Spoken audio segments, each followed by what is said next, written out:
तो आप सार्जेंट हैं एयरफोर्स में, राइट? Yes sir. और आपकी उम्र 35 साल है। सर 36 होने वाली है। 36 होने वाली है। आपकी रिटायरमेंट कब ड्यू है एयरफोर्स से? सर दिसंबर 22। दिसंबर 22 में ड्यू है। गुड। तो आपको एयरफोर्स ने फिलहाल अलाउ कर दिया है कि आप अपीयर हो सकें? Yes sir. और ये आपका एक्स सर्विसमैन बनने के बाद प्लान है या बहुत सारी चीज़ों में से एक योजना है कि चलिए एडमिनिस्ट्रेटिव सर्विस कोशिश करते हैं? नहीं सर, एक्स सर्विसमैन नहीं, पिछली बार भी मैं सेलेक्ट हो गया था इसमें, मुझे आरटीएस मिला था। लेकिन एयरफोर्स की पॉलिसीज है कि वो ग्रुप ए पोस्ट में रिलीव करती है और ये ग्रुप बी पोस्ट थी, इसलिए मैं रिलीव नहीं हो पाया था लास्ट ईयर। अच्छा, मतलब आप पहले चयनित हैं लेकिन एयरफोर्स की नीति के कारण आप वो आपकी पेंडिंग में है या उसे लैप्स मान लिया गया? सब जुडिस है सर। अच्छा, आप कोर्ट गए हैं उसके? Yes sir. गुड। क्या आपकी प्ली क्या है कोर्ट में? सर मैंने फंडामेंटल राइट्स के आधार पे वहाँ पे प्ले लगाई है। आर्टिकल 226 या 32? 226 सर। राजस्थान हाई कोर्ट में? Delhi high court sir. Delhi high court. Okay. और क्यों आना चाहते हैं एडमिनिस्ट्रेटिव सर्विसेज में? सिविल सर्विसेज और मिलिट्री सर्विसेज जो हैं वो इनको एक दूसरे की विपरीत सर्विस माना जाता है अपनी प्रकृति में। इनफैक्ट सिविल सर्विस को सिविल सर्विस कहा ही इसलिए जाता है क्योंकि वो सेना की सर्विस नहीं है।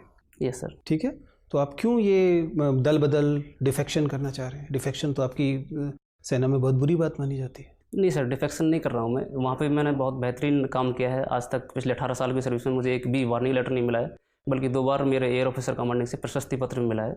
यहाँ पे मैं इसलिए आना चाहता हूँ कि यहाँ पे सोसाइटी से जुड़ने का मौका मिलता है सर।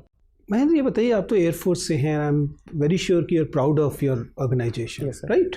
मुझे बताइए कि अगर हम एयरफोर्स की उपलब्धियों को देखें सर, हम लोग जो हमारी थल सेना है उसकी उपलब्धियों की बात तो पिछले 200 साल से कर रहे हैं सर, लेकिन हम अगर वायुसेना की उपलब्धियों को देखें तो ऐसी 3 महत्वपूर्ण उपलब्धियां बताइए जिनके बारे में गर्व से कहा जा सके कि ये भारतीय वायुसेना की महानतम उपलब्धियां।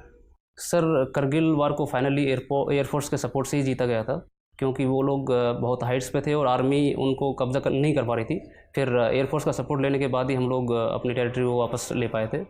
इसके अलावा श्रीलंकन जो 1987 में श्रीलंका का जो LTT वाला वार था सर, वहाँ पे भी एयरफोर्स ने सपोर्ट करके पहले तो जाफना में सप्लाई ड्रॉप की गई थी और उसके बाद जाफना को LTT से मुक्त भी कराया गया था sir.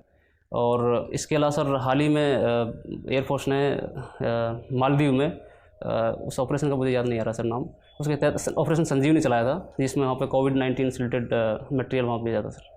Fine, thank you sir. वह जाते जाते बस मुझे सिर्फ ये बता दीजिए कि एयरफोर्स के इससे आने की वजह से कई सारे फ़ायदे आपको प्रशासन में होंगे, लेकिन कम से कम 3 ऐसी चीज़ें ज़रूर सोच पा रहे होंगे जो आपने एयरफोर्स में सीखी हैं और इन्हें आपको डीलर्न करना चाहिए अगर आप अच्छे एडमिनिस्ट्रेटर बनना चाहते हैं। वे कौन सी 3 चीज़ें हैं? हाँ, डीलर्न मतलब वो सीख ली हैं, उस समय वहाँ ज़रूरी थी, लेकिन यहाँ अब उन्हें अनसीखा करना चाहिए।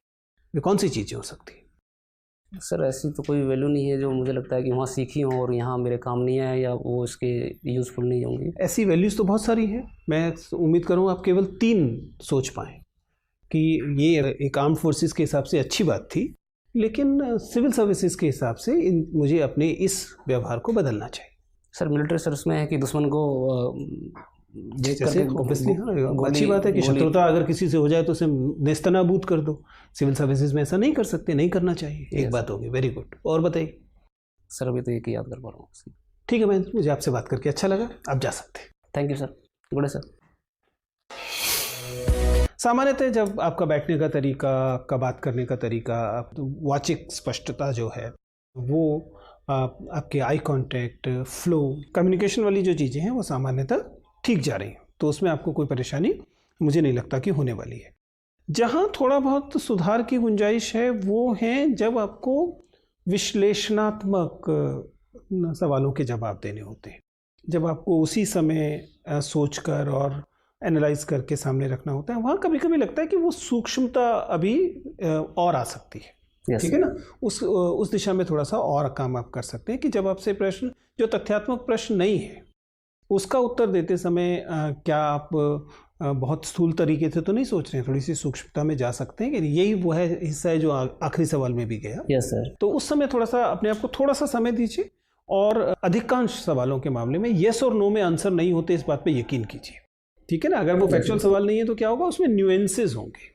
सर ठीक है ना, उसमें एक श्रेणी होगी कि कुछ ये अच्छा है तो कुछ बुरा है, जैसे आपने फैसलों के बारे में कहा। Yes, sir. इसलिए कभी भी आंख मूंद कर, जो कि आप आर्म्ड फोर्सेस में करते हैं, आंख मूंद कर चीज़ों को हाँ या ना मत कहिए ऐसे सवालों में, विश्लेषणात्मक सवालों में, ठीक है ना।